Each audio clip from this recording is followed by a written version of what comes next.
सुनीती मातेनं ध्रुवाकडे पाहिलं, चेहरा सुकलेला आहे, हुंदके देत आहेत, डोळ्यात अश्रू आहे, कंठ अवृत्त झालेला आहे. गाई गाई सुनीती माता ध्रुवाकडे पळत गेलेली. डोक्यावरून हात फिरवला, छातीशी लावलं, डोळे पुसले, विचारलं, बाळ कारण असतो कुणी बा म्हणे नाही आहे.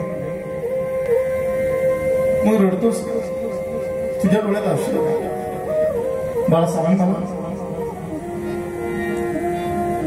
कंठ अवृत्त झालेला होता, हुंदके देत होते, सांगता येणार. मित्रांनी घडलेला प्रकार सांगितला. मैत्री विदुरजीला म्हणतात, विदुरजी जेव्हा सुनीती मातेच्या कानावरती शब्द त्या मित्रांनी सांगितले, एखादी बहरलेली जर वेल असेल, त्या वेलीला जर आपणीचे झळ जाती, ती वेल जशी सुकून जाते, अशी सुनीती मातेचा चेहरा सुकून गेलेला आहे. तर ही सुरुचीचा अनुमोदन करते. बेटा ध्रुवा, जशी मी तुझी आई आहे, तशी सुरुची देखील तुझी आईच आहे.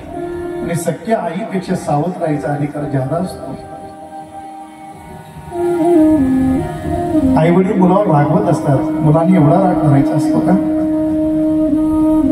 ध्रुवानं सुनीती मातेकडे पाहिजे, म्हणे बा उसने तुझे गाली दी है, मुझे अभागिन का बेटा कहा है. माँ मैं एक क्षत्रिय कुमार हूं, मेरी माँ को कोई गाली दे मैं कैसे सह लूं? सुनीती माता म्हणते, बेटा ध्रुव, आई वडील मुलावर रागवत असतात, मान अपमानाचा एवढा विचार करायचा नाही. आणि बेटा ध्रुव, आजवर तू मला तुझ्या पित्याबद्दल विचारत होतस, माझे पिता कुठं असतात, माझे पिता कुठं असतात. खरं म्हणजे मी तुझ्या या पित्याचाही परिचय करून दिलेला नाही. आणि सुरुची मातीनं तुला परम पित्याचा परिचय करून दिलेला आहे. जा बेटा, मागं फिरून पाहू नको, तपस्या कर. त्या परम पित्यानेच तुझ्या पित्याला त्या सिंहासनावर बसवलेलं आहे. महाराज तुम्हाला म्हणतायत,